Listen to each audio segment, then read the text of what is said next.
در تاجیکستان نخستین نامزد به مقام رئیس جمهوری را ثبت نام کردند. کمیسیون مرکزی انتخابات روز چهارشنبه گفت که حزب حاکم خلقی دموکراتی امضاهای لازم به طرفداری رئیس جمهور امامعلی رحمان را گرد آورده است و اولین شده او را ثبت نام کردند.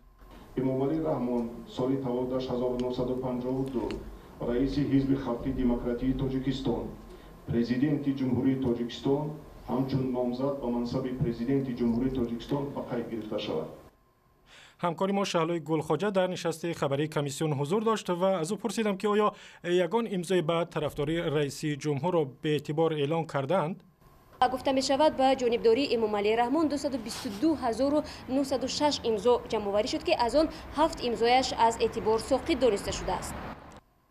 و چند ساعت بعد از این کمیسیون انتخاباتی همچنین گفت که عالم بابایف از حزب اصلاحات اقتصادی و طالبک بخاریف از حزب اگراری تاجیکستان را ثبت نام کردند. انتخابات ریاست جمهوری روز 6 نوامبر برگزار می شود. سازمان ملل روز چهارشنبه به بررسی مسئله احترام به حقوق زن و مقام آن در جامعه تاجیکستان شروع کرد.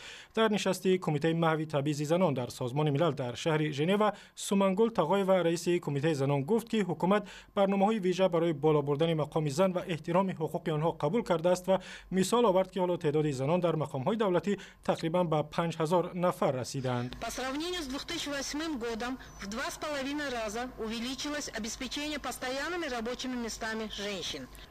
اما حامیان حقوق میگویند بی‌اعتنایی به حقوق زن و خشونت علیه آنها یک کار معمولی در تاجیکستان است و سالانه ده‌ها زن و دختر از جبر شوهر و یا اعضای خانواده خود را می‌کشند.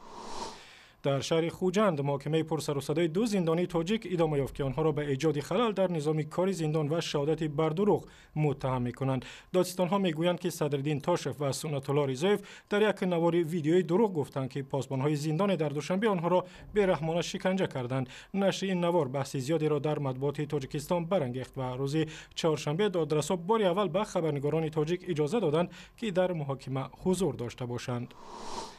و انتظار می رود فردا 10 اکتبر دادگاه شهر دوشنبه شکایت گروه از زیایان تاجیک را بررسی کند که اولگا توتوبالینا یک خبرنگار شناخته در تاجیکستان را به دادگاه کشیدند.